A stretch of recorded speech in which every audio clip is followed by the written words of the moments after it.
Constitucionales, un programa auspiciado por la Asociación Argentina de Justicia Constitucional.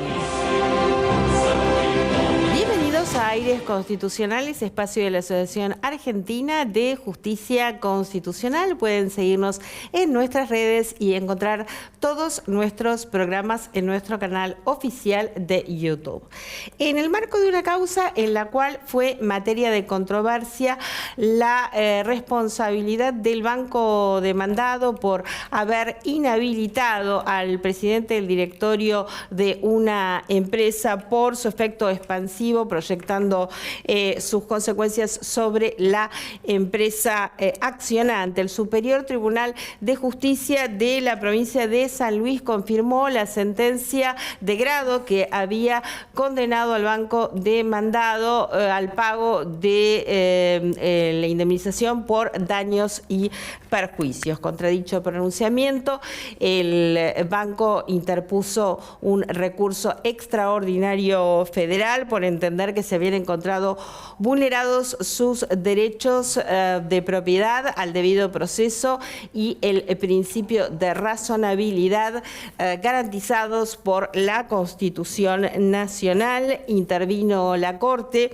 que señaló que a pesar que los agravios referidos se encontraban vinculados a circunstancias de hecho y de derecho común ajenas al remedio federal, esto no implicaba una situación que fuera óbice para la intervención de la Corte cuando el acto jurisdiccional que digamos se estaba poniendo en tela de juicio su validez por haberse apartado de los contenidos mínimos del orden jurídico, y que en lo sustancial no podía tampoco soslayarse la cuestión que no había sido el banco demandado que había inhabilitado al presidente del directorio de la empresa, sino que había sido el Banco Central conforme la normativa aplicable al caso. Además, también digamos, había que tenerse en cuenta que el fallo se había apoyado su decisión en un informe pericial ajeno, digamos, a lo que es el ámbito de su incumbencia, que había analizado y llegado a conclusiones que eran privativas del órgano jurisdiccional y que además se apartaban de la normativa correspondiente. En tal contexto, asistió la razón a la recurrente en cuanto a su afirmación que la resolución apelada era arbitraria en tal sentido y que por ende correspondía su descalificación como acto jurisdiccional válido. Entonces, considerando la Corte que era procedente el recurso extraordinario federal y revocando la sentencia apelada y ordenando que vuelvan los autos al tribunal de origen para que se examinen los planteos y se llegue a conclusiones sostenibles de acuerdo a la Constitución Nacional. Muy bien, ahora vamos a una breve pausa y ya estaremos conversando con nuestro invitado especial del día de hoy respecto de un tema muy importante que es el crimen organizado. Aires Constitucionales, un programa auspiciado por la Asociación Argentina de Justicia Constitucional.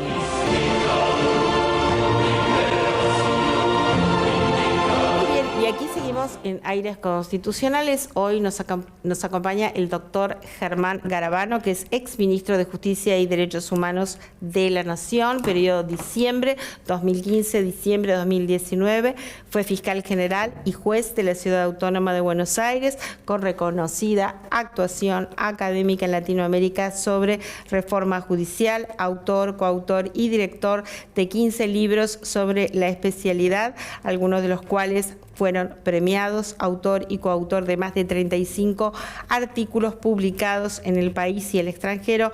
Ha recibido los premios Hexágono, otorgado por IDEA, y Copidis, otorgado por la Comisión para la Plena Participación e Inclusión de las Personas con Discapacidad, como así también numerosos reconocimientos. Bienvenido, doctor. Muchas gracias, un gusto estar acá con ustedes. Un gran honor recibirlo en este espacio. Bueno, doctor, hoy queríamos tratar el tema del crimen organizado, y la primera pregunta que corresponde es ¿cuáles son las características del crimen organizado? Y si puede darnos algunos ejemplos. Sí, lamentablemente el crimen organizado es uno de los grandes desafíos no solo de Argentina, sino de toda Iberoamérica. El crimen organizado, la referencia común es cuando se generan un grupo de personas que cometen, no vamos a usar la definición del código de la asociación ilícita, pero en realidad es lo más aplicable o lo que se tuvo en mente al momento de regular la asociación ilícita. Es un grupo de personas que se dedican a cometer delitos, y además delitos indeterminados, es decir, no es que hacen un tipo de delito, sino que cometen múltiples delitos.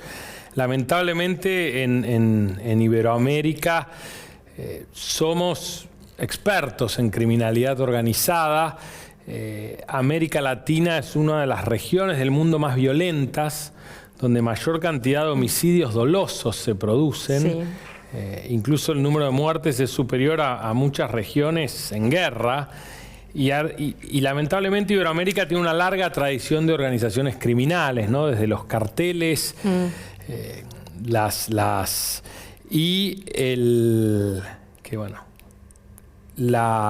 que cómo desestabilizan, ¿no? Es tremendo. Es tremendo a una sociedad en su conjunto. El impacto político y el impacto social que tienen este tipo de organizaciones es tremendo. En este último tiempo lo que se han desarrollado son lo que en Brasil llaman los comandos. Hay dos comandos, Comando Vermelho y en realidad el PCC, el primer Comando Capital, que son dos organizaciones que nacen en centros de detención de Brasil y generan una especie de holding, ¿no? de múltiples empresas que trabajan cooperativamente en el crimen. Estas organizaciones son muy expansivas. Lamentablemente hoy se han extendido por todo Brasil y han avanzado sobre varios países de la región. Paraguay es uno de los países donde en sus cárceles ya tiene una gran cantidad de personas vinculadas a estas organizaciones. Lamentablemente en Argentina se han verificado las primeras acciones de este tipo de organizaciones a través de maniobras de lavado de dinero y demás. Perdón que le interrumpa. ¿Qué gravedad es lo que tiñen, digamos, sus afirmaciones, en el sentido que los muros carcelarios no los frenan de ninguna forma? Es decir, atraviesan los muros carcelarios. No solo los atraviesan, sino que nacieron entre los muros carcelarios, claro, y así se han desarrollado. Por eso es muy importante también lo que ha hecho el nuevo gobierno de la mano de la ministra Bullrich, y lo que ha hecho el gobernador Puyaro en Santa Fe y demás, en términos de corregir algunas situaciones que se daban en las cárceles argentinas, donde en principio, sobre pretexto de la pandemia, se flexibilizaron un montón de situaciones vinculadas a la detención. ¿Por ejemplo? Y el tema de los llamados telefónicos, ¿no? El uso de teléfonos celulares y otras herramientas desde los propios penales, como así también un tema de clasificación de internos, ¿no? Hay un tema clave que tiene que ver en cómo se clasifican y cómo se ubican los detenidos dentro de una cárcel, que tiende a evitar este tipo de acciones. Lo mismo que la existencia de equipos de análisis criminal dentro de los servicios penitenciarios, que permite también prevenir y detectar situaciones de delitos, y de este tipo de organizaciones que van tomando control de estas cárceles y luego se expanden. Estas organizaciones, lamentablemente en nuestra región, son las que producen la mayor cantidad de homicidios dolosos. Están principalmente vinculadas al narcotráfico, pero también al tráfico de armas, al tráfico de personas, y un sinnúmero enorme de delitos, que es, digamos, la peor pesadilla hoy de nuestras sociedades. Y el desafío que tienen los sistemas de justicia, aparte de las fuerzas de seguridad, es cómo nos preparamos para hacer frente a este desafío, ¿no? ¿Qué herramientas tienen los sistemas de justicia? En esta línea me parece que el avance del sistema acusatorio es importante. El sistema acusatorio, que es aquellos, como vemos en las series, ¿no? Donde son los fiscales los que investigan, los jueces actúan como jueces de control, ¿no? De garantías, y los fiscales trabajan con las fuerzas de seguridad para tratar de perseguir en definitiva el delito y llevarlo a juicio. Y el sistema acusatorio lo que debiera permitir es que el Ministerio Público, junto con las fuerzas de seguridad, generen instancias de trabajo, de coordinación, que permitan hacer frente a esta criminalidad organizada. Sí, vamos a ir explicando algunas cuestiones, porque tiene sus ribetes técnicos esto, ¿no? Así es. Primero me parece de mucho interés puntualizar cuáles serían físicamente, o sea, cuáles serían los puntos geográficos de nuestro país donde se han identificado estos el actuar de estas organizaciones más severamente, ¿no? Y que encuentran como sus centros logísticos, por así decirlo. Porque parecen empresas de logística, es un espanto. Son empresas de logística. Son empresas de logística que además muchas veces se relacionan a otras industrias lícitas, ¿no? Sí, todo exacto. lo que tiene que ver eso le iba a preguntar también, la infiltración en la economía lícita. Pero primero me gustaría eso, si tenemos una hoy las zonas más críticas, obviamente, es por un lado la Triple Frontera y en general toda la Mesopotamia, con la hidrovía casualmente como un flujo logístico clave, y después todo lo que viene desde Salta, Jujuy, Formosa, hacia la zona de, lamentablemente, de Rosario, que sigue siendo, más allá de los avances que se han hecho, un epicentro muy importante, y de ahí al conurbano bonaerense, donde de nuevo aparecen algunos signos de vinculación con estas organizaciones, lo cual nos debe encender todas las alarmas, ¿no? Sí, ¿usted tiene alguna conclusión respecto a por qué Rosario fue un centro tan logístico, tan fuerte para el accionar de esa gente? La verdad es que se han mezclado múltiples cuestiones. A lo mejor es muy difícil precisarlo con exactitud, pero claramente, por un lado, su rol geográfico vinculado a las rutas que fluyen hacia Rosario, que permite una fácil circulación, tanto de la zona de Salta y Formosa como de la propia Mesopotamia. Por otro lado, el carácter de puerto de Rosario, un puerto importante, y puertos cercanos que facilitan todo lo que tiene que ver con la exportación de droga hacia el exterior, y de nuevo con un puerto de la hidrovía. Entonces, la verdad es que Rosario ha estado en un lugar estratégico, y yo creo que lamentablemente a eso se ha sumado cierta penetración de organizaciones criminales, tanto en la política como en las fuerzas de seguridad. De hecho, hoy tenemos un juez que ha renunciado, que está detenido, un juez federal, que está detenido por presunta vinculación con algunas de estas actividades, ¿no? Presunta, esto recién empieza, es un proceso inicial, pero eso nos marca. Ya hubo en su momento, durante mi gestión, un juez que también se le aceptó la renuncia para que fuera detenido, un juez federal de Salta, de Orán. Entonces, lamentablemente vemos que estas organizaciones, de un modo mucho más sigiloso, si se quiere, que lo que vemos en las series o en otros países, pero han logrado penetrar estructuras de poder muy poderosas como fuerzas de seguridad, la propia justicia federal, algunas intendencias, donde también ha habido algunos intendentes vinculados a organizaciones criminales. Entonces, lamentablemente, estamos en un punto, creo, de inflexión en Argentina, en donde es muy importante tomar con mucha seriedad estas actividades y el combate de este tipo de organizaciones. En este sentido, la Unión Europea, junto con los países de Latinoamérica, generaron un programa que se llama el Pacto, que es un programa de la Unión Europea que ya va en su segunda etapa. A mí me ha tocado colaborar con este proyecto, que básicamente lo que permite es aumentar la cooperación entre Europa y Latinoamérica en el combate de las organizaciones criminales, y en este sentido capacitar y mejorar los mecanismos que tienen los sistemas de justicia y las fuerzas de seguridad y los sistemas penitenciarios de Iberoamérica para hacer frente al desafío que plantean estas organizaciones criminales que tienen recursos prácticamente ilimitados. Sí, económicos. Y además ese recurso que tiene de infiltrarse por la corrupción, la intimidación, penetrar para actuar, pero ¿qué pasa luego para enjuiciar a los líderes de estas organizaciones? ¿Qué rol juega estos elementos cruciales que son la corrupción y la intimidación en lo que sería justamente de poder dotar al juicio de elementos de prueba, no solo de documentos, sino también de testimonios, ¿no? Es un tema complicado. Muy complicado en este sentido. Igual, por suerte, Argentina tiene una buena experiencia en el caso de los monos y otras organizaciones, sí, con un muy buen trabajo del Ministerio Público y con un muy buen trabajo coordinado de las distintas fuerzas de seguridad. Recuerdo cuando era ministro que, por ejemplo, el juicio a algunos líderes de estas organizaciones se hizo estando estas personas detenidas desde la propia cárcel federal a través de videoconferencia. Antes de la pandemia ya se avanzaba en el uso de herramientas de comunicación para evitar el traslado muchas veces de estas personas, que es siempre una ocasión de peligro y de intimidación. Sí. Hay otro desafío que yo creo que es lo que un poco planteaba antes, que tiene que ver en cómo los ministerios públicos a nivel provincial y el Ministerio Público a nivel federal, cómo se prepara para avanzar en las investigaciones de estas organizaciones y en identificar a los líderes que muchas veces están incluso en otros países, lo cual plantea un desafío adicional.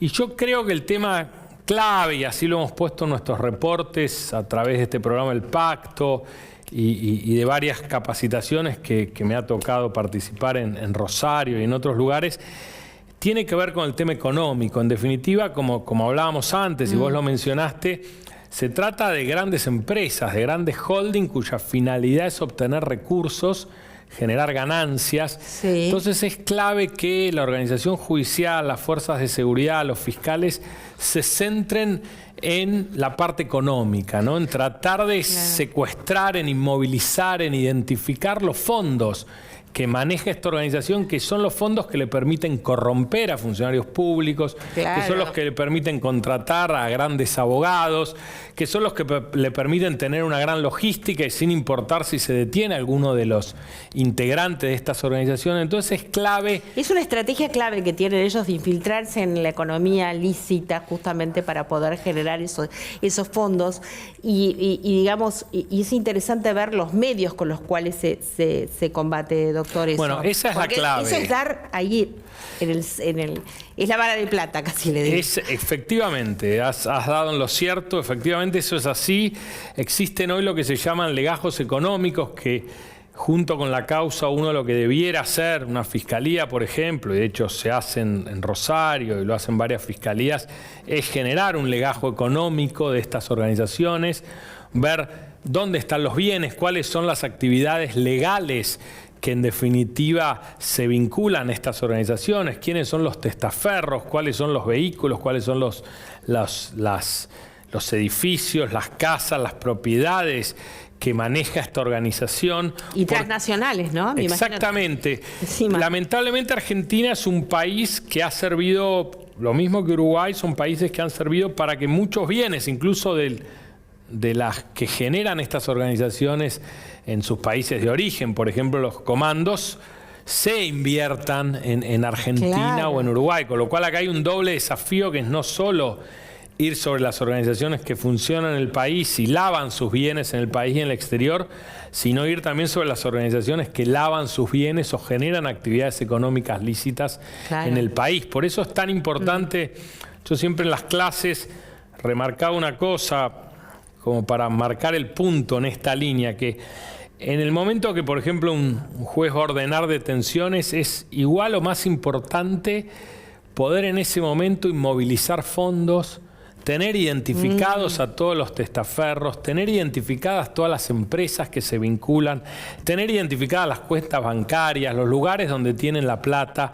para poder en el mismo momento que uno genera eventualmente la detención de los responsables... quitarles los recursos. Exactamente, porque si no, lamentablemente es como la hidra que va generando nuevas cabezas. Hasta deben tener preparada la estrategia para actuar en esos momentos claves de detención de los líderes, para poder activar plan B, plan C, vaya a saber cuántos planes. Lamentablemente está todo son organizaciones criminales muy profesionalizadas. Exactamente. Donde todas estas cosas están, incluso muchas veces estos comandos funcionan más en células, con lo cual es más difícil, porque por eso yo decía un holding, son como muchas empresas que se coordinan, pero que es difícil establecer muchas veces vínculos formales. Entonces hay realmente una logística, hay una profesionalización que le plantea un desafío enorme a las fuerzas de seguridad y sobre todo al Poder Judicial a la hora de investigar en los ministerios públicos y a la hora de juzgarlos por los propios jueces. Lamentablemente este es el desafío que tienen los sistemas de justicia penal de Argentina y de toda la región por delante. Es decir, cómo podemos desarticular estas organizaciones, cómo podemos avanzar, es lo que nos va a permitir vivir en paz, reducir la cantidad de homicidios y tratar de vivir en sociedades donde el Estado esté presente y lamentablemente donde estén protegidos nuestros jóvenes, ¿no? Que son muchas veces la carne de cañón de estas organizaciones criminales, ¿no? Porque son como soldaditos, ¿no? O sicarios o personas que son descartables. Destruyen a los que consumen, destruyen a los que venden, destruyen todo lo que tocan. ¿Cómo ve usted la labor de este gobierno en este sentido? Bueno, yo creo que en este sentido Patricia Bullrich tiene clara noción de esta situación. En su momento, cuando trabajamos juntos, se avanzó en un esquema de trabajo muy interesante que llaman centros de fusión, que es la convergencia de diversas agencias estatales junto con la justicia provincial, la justicia federal, los ministerios públicos provinciales y federales para trabajar coordinadamente. Entiendo que eso hoy el gobierno lo sigue llevando adelante. Es importante lo que señalamos del control en las cárceles, que el Estado no pierda ese control. Es importante la implementación del sistema adversarial, que ya hoy rige en más de la mitad del país. Sería importante que luego de Comodoro Pi, que está previsto ahora para el próximo mes de agosto, se pueda avanzar sobre la Mesopotamia, que es el lugar clave, las cámaras federales de Posadas, de Resistencia, de Corrientes, de Paraná. Son lugares donde se debería avanzar rápido y con asignación de recursos para poder hacer frente a estos desafíos. No es mucho lo que se necesita, pero sí se necesita que el Ministerio Público Fiscal tenga los recursos adecuados y los jueces para poder enfrentar a estas organizaciones criminales. Bien, por último, que ya estamos terminando, doctor, usted es un maestro en todo lo que se refiere a la reforma judicial. ¿Qué puede decirnos de esto? Bueno, yo creo que es importante hoy el avance con el sistema acusatorio. ¿Qué beneficios tienen contra el A ver, yo creo que tiene múltiples beneficios. Por un lado, asegura más los derechos constitucionales. Yo lo he dicho, es un sistema que es compatible con nuestra Constitución Nacional y con los compromisos que ha asumido el Estado argentino, más que el vigente, pero a la vez es un régimen que bien implementado y con asignación adecuada de recursos debiera ser mucho más eficiente en el combate de la corrupción y de la criminalidad organizada, porque permite al Ministerio Público organizarse de otra manera para hacer frente a estos fenómenos que son fenómenos complejos. Ese es el gran desafío. Como que están separados los roles. Exactamente. Y eso usted lo ve positivamente. Yo lo veo muy positivamente. Creo que el desafío que tiene el gobierno es ayudar al Ministerio Público Fiscal a que cuente con los recursos y con esta especialización que es clave, porque si no el riesgo es que el sistema no funcione todo lo bien que podría funcionar y eso lamentablemente sería una macana. Nosotros logramos en Salta hacer una implementación súper eficiente, con muy buenos resultados en términos de combate a la criminalidad organizada. Ahora el gobierno avanzó en una implementación rápida, que está muy bien, pero que implica un montón de desafíos y que todos aquellos que nos interesa el sistema de justicia penal tenemos que estar atentos para ayudar, en definitiva, al gobierno, al Ministerio Público, al Poder Judicial, a que ajusten el sistema de la mejor manera posible para que funcione de la mejor manera posible. Las próximas semanas Unidos por la Justicia, es una ONG que yo integro, a quienes asesoro y colaboro, junto con el Colegio Público de Abogados de la Capital Federal, ha preparado un programa de capacitación para abogados y gente de la propia justicia, de los ministerios públicos, directamente a través de la página del Colegio Público de Abogados o de la página de Unidos, www.unidosporlajusticia.org. Entonces uno puede ver ahí para capacitarse. Me parece que es clave que las ONGs y que todas las instituciones colaboren en este proceso de implementación. Y lo otro importante sería que el gobierno avance, por un lado, en la designación de jueces y de fiscales, que entendemos que hay una deuda ahí. Que todavía está pendiente eso. Lamentablemente sí, es muy importante. Y por último, en la reforma de oralidad civil, ¿no? Para mejorar los procesos no penales. Sí. Bueno, doctor, quiero felicitarlo porque así usted esté en la función pública o no esté en la función pública, sigue trabajando arduamente por la justicia. Yo creo que eso es lo que lo define. Muchísimas gracias, muy amable, es un gusto estar acá, te agradezco mucho. El privilegio es nuestro.